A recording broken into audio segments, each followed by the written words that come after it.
बहुत लोग अपने आप को भाजपाई कहते हैं, जो दिन में भाजपा और रात में राजद रहते हैं, जो जेल गेट पे भी जाके चमचागिरी करते हैं और दरबार में भी जाके सलामी ठोकते हैं। हमारा परिवार का ऐसा इतिहास नहीं रहा है। व्यक्ति जो यहाँ से जाता है और यहाँ की जनता को भूल जाता है, उनकी समस्याओं को भूल जाता है, उसको ये चिंता नहीं है कि अगले 3 महीने के बाद जब यहाँ फसल नहीं होगी, यहाँ भुखमरी की समस्या होगी, तो लोग यहाँ खाएंगे क्या और करेंगे क्या। रोजगार का साधन आपको पता ही है, कितने रोजगार हैं, कितने लोग पलायन करके वापस यहाँ से वापस आए हैं, वो लोग करेंगे क्या। विधायक हैं, विकास विकास विकास के नाम पे लोग को ठग रहे हैं। लेकिन कहते हैं यहाँ विकास की नदियाँ बह रही हैं, मुझे तो सड़कों पे नदियाँ बहती दिख रही हैं। विकास की नदियाँ तो नहीं दिख रही हैं, मगर सड़कों पे नदियाँ बहती हुई दिख रही हैं। आपको पता है मेरा पूरा विधानसभा बाढ़ ग्रसित है। ऐसा कोई गांव नहीं है, ऐसा कोई क्षेत्र नहीं है जो बाढ़ के चपेट में नहीं है। धान की फसल को तो भूल जाइए, गेहूँ की फसल होगी कि नहीं होगी इसकी भी लोगों की चिंता है। मगर यहाँ का निर्वर्तमान विधायक 10 महीने का कार्यकाल उसका रहा, आज तक उसने ना मीडिया में, ना पेपर में और ना ही विधानसभा में इसका आवाज उठाया।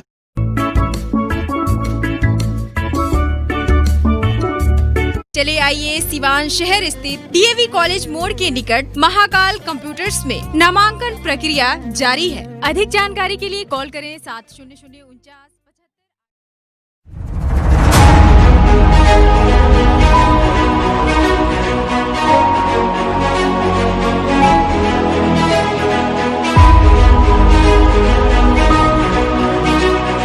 नमस्कार, मैं सचिन और आप देख रहे हैं बिहार न्यूज एक्सप्रेस। 3 नवंबर को सिवान में चुनाव होने हैं। इसको लेकर जितने भी दावेदार हैं, प्रत्याशी हैं, उनके दौरे अब तेज हो चुके हैं। इस वक्त बिहार न्यूज एक्सप्रेस की टीम पहुंच चुकी है दरौंदा विधानसभा में, जहां पूर्व सांसद उमाशंकर सिंह के पुत्र, एयरलाइंस कंपनी के CEO रह चुके हैं रोहित अनुराग, जिनका नाम भोला सिंह भी है, वो चुनावी मैदान में है निर्दलीय प्रत्याशी के तौर पर और लगातार जनसंपर्क कर रहे हैं। और आप देख सकते हैं हम लोग दरौंदा विधानसभा के टड़वा परसा गांव में हैं और यहाँ पे लोगों की काफ़ी भीड़ आई है और लोग इनसे मिलने के लिए आए हैं और ये लगातार जनसंपर्क कर रहे हैं और अपने पक्ष में वोट देने की अपील कर रहे हैं। हम इनसे बात करते हैं सीधे, इनसे रोहित अनुराग उर्फ भोला सिंह से बात करते हैं। सर, सबसे पहले आपका बिहार न्यूज एक्सप्रेस में स्वागत है। बहुत बहुत धन्यवाद। आपका भी बहुत बहुत स्वागत है। आपने समय निकाल के यहाँ आने का कष्ट किया, उसके लिए आप धन्यवाद के पात्र हैं। सर, सबसे पहला सवाल, आप एक एयरलाइन कंपनी के CEO भी रह चुके हैं, देश की जानी मानी कंपनी है, करोड़ों रुपए का पैकेज था, इतनी सुख सुविधाएं छोड़कर समाज सेवा के लिए चुनावी मैदान में उतरे, आखिर क्यों? दुनिया में बहुत लोग जन्म लेते हैं, जीते हैं और चले जाते हैं, उनकी कीर्ति नहीं बनती है, उनकी कीर्ति स्थापित नहीं करते हैं। ऐसा है कि सबके जीवन में एक समय ऐसा आता है जब उसे लगता है कि एक समय आता है जब वो सोच में पड़ता है कि society has given me a lot, now it's a time to give back to the society.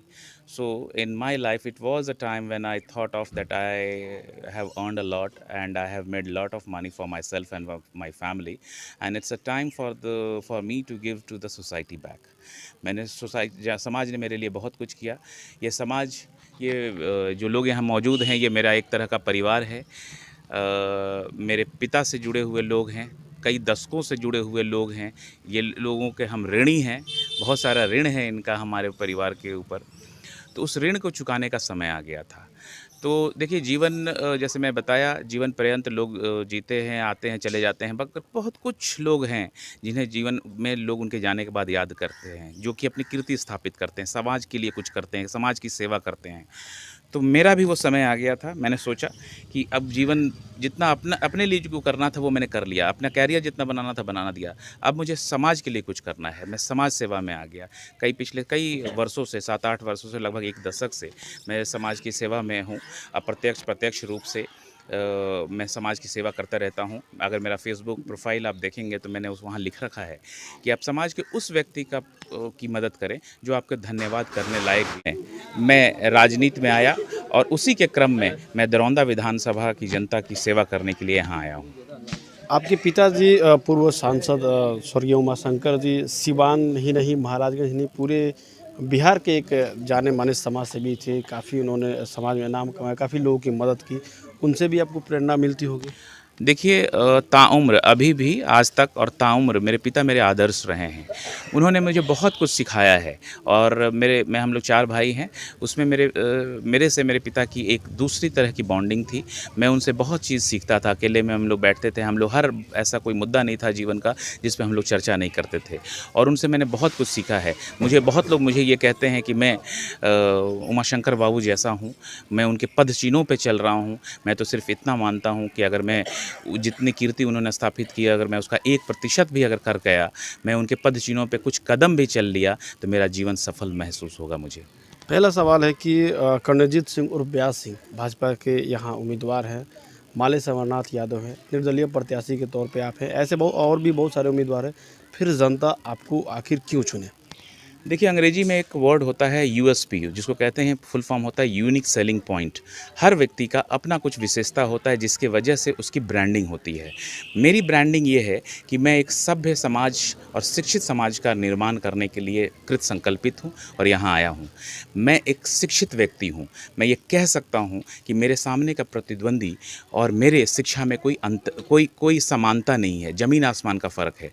मैं ये कह सकता हूँ, मैं किसी व्यक्ति विशेष का नाम नहीं लूँगा, मगर ये कह सकता हूँ कि मेरे सामने के कोई भी प्रतिद्वंदी, देखिए शिक्षा हर विकास का एक आधार होता है।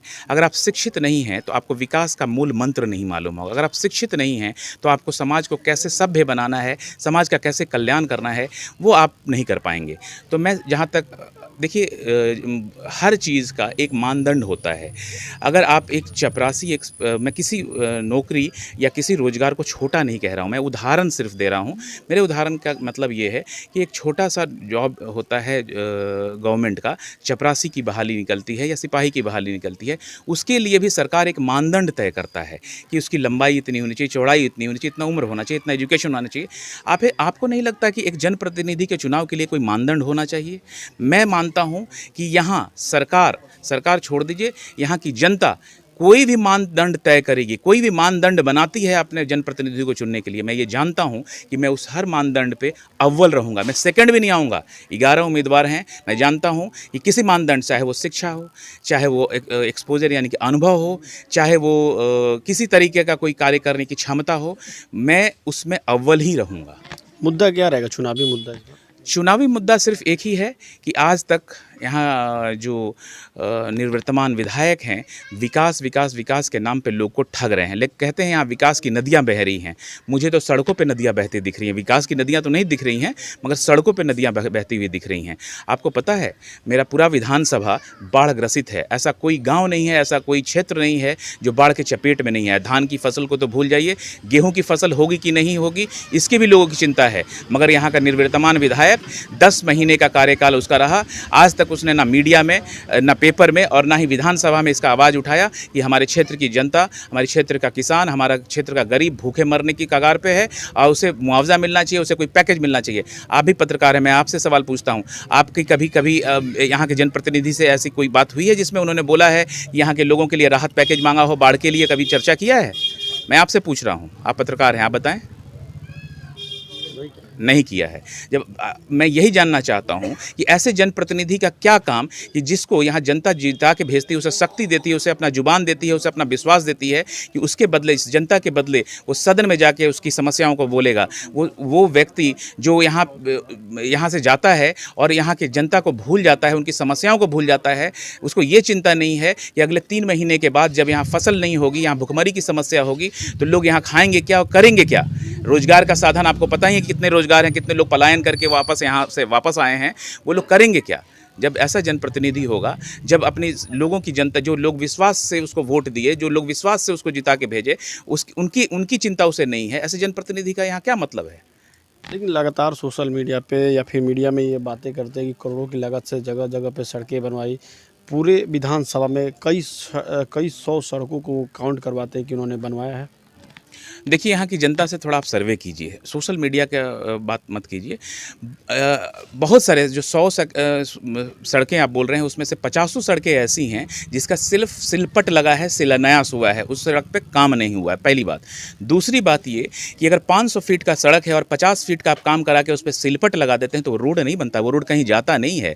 50 फीट के बाद 450 फीट आपको रगड़ना ही पड़ेगा, उस कीचड़ में ही चलना पड़ेगा। तो 50 फीट से वो 500 फीट नहीं बन रहा है। तो लोगों को बेवकूफ़ ना बनाएं, लोगों के आंख में धूल ना झोंकें। लोगों को पता है कि विकास क्या होता है। उमाशंकर बाबू इस क्षेत्र के प्रतिनिधि रहे थे, कभी 1.5 लाख रुपये उनको विधायक मद का फंड मिलता था। ऐसा कोई गांव नहीं था, यहाँ सारी जनता है, मेरे से आप बोलने के बाद लोगों से पूछ लीजिएगा, ऐसा कोई गांव नहीं था जहां खड़ंजा नहीं बिछा था। उस समय विधायक मद का पैसा सिर्फ 1.5 लाख रुपये आता था, आज के डेट में 2 करोड़ रुपये आता है। तो मनसा होनी चाहिए व्यक्ति को करने के लिए, उसकी इच्छा शक्ति होनी चाहिए। वहाँ ठेकेदार नहीं बनाते थे, यहाँ लोग हर जगह 50 फीट, 100 फीट, 150 फीट बना के और अपने लोगों को 2000, 4000, 5000 रुपया कमाने के लिए ठेकेदारी करके पूरे फंड का ऐसा तैसा कर दिया। कम से कम उस फंड का कम से कम एक बड़ा कोई पुल बनाए होते, कम से कम 500 फीट का कोई सड़क बनाई होती, 5 किलोमीटर का कोई ईंटकरण किया होता, तो कम से कम एक काम तो कंप्लीट हुआ होता। कौन सा सड़क इनका कंप्लीट है? और सड़क की क्वालिटी आपने देखी है? कभी आप जांच करें, आप पत्रकार हैं, आप समाज का आईना है, समाज का दर्पण है, कभी आप वो भी चेक करें कि 6 इंच और 8 इंच की ढलाई का पीसीसी करना होता है, कितने इंच ढलाई हुई है। अगर जांच हो जाए तो बहुत लोगों को एफआईआर हो जाएगा और बहुत लोगों को जेल जाना पड़ेगा। अब जगह जगह पे कहते हैं कि मैं एनडीए का प्रत्याशी हूँ, भाजपा का प्रत्याशी हूँ, आपके द्वारा कहा जाता है, लेकिन उनका एक बयान आता है कि वो लोग कोई भाजपा में नहीं है। कहाँ भाजपा के जिला अध्यक्ष उनके साथ हैं, चाहे मंडल अध्यक्ष, कोई भी भाजपा का कार्यकर्ता उनके साथ नहीं जुड़ रहा है। वो सिर्फ अपने मुंह से भाजपा के कार्यकर्ता बता रहे हैं, भाजपा के प्रत्याशी बता रहे हैं। वो सही कह रहे हैं कि भाजपा का जिला अध्यक्ष मेरे साथ नहीं है, वो अच्छी बात है, उसको होना भी नहीं चाहिए। उसके जैसा अक्षम व्यक्ति मैं नहीं चाहता कि मैं लेके घूमूं तो लोग मुझे भी उसी की तरह अक्षम समझेंगे। वो सक्षम नहीं है, अक्षम है, पहली बात। दूसरी बात ये है कि भाजपा और जदयू है कौन? यहाँ एनडीए में जदयू का जो शुरू से जो संभाले हुए व्यक्ति है, जिसने जदयू को सींचा है, जदयू को इस सीवान जिले में उस ऊंचाई तक पहुंचाई है जहां आज जदयू है, अजय सिंह पूर्ण रूप से मेरे साथ हैं, मेरे साथ समर्थन कर रहे हैं। भाजपा जितेंद्र स्वामी, आपको पता हो कि 2014 में जब मेंबरशिप ड्राइव हुआ था, जब मेंबर्स बनाने की बात हुई थी, तो जितने मेंबर्स पूरे सिवान जिले में बने थे, जितने, मैं एग्जाम्पल के तौर पे कह रहा हूँ कि अगर 1 लाख मेंबर्स बने थे, जितेंद्र स्वामी ने अकेले 75,000 मेंबर बनाए थे और 25,000 में पूरा जिला बनाया था। उस तरीके का काम हम लोग करते हैं। हम लोगों ने भाजपा को सींचा है, हम लोगों ने भाजपा को संजोया है, भाजपा को बचाया है, भाजपा की झंडा लेके हम लोग ढोए हैं। ठीक है, ये बात सही है कि भाजपा का सिंबल मेरे पास नहीं है, ये बात सही है कि भाजपा का टिकट मेरे पास नहीं है, मगर मुझे टिकट की ज़रूरत नहीं, मुझे सर्टिफिकेट की ज़रूरत है। टिकट पार्टी देती है, सर्टिफिकेट मेरी जनता देगी जो यहाँ खड़ी है। मीडिया में उनका एक और बयान आया था इसी पे कि वो भाजपा के कहते हैं, लेकिन मैं तो शुरू से भाजपा रहा हूँ, उन्होंने राजद, कांग्रेस भी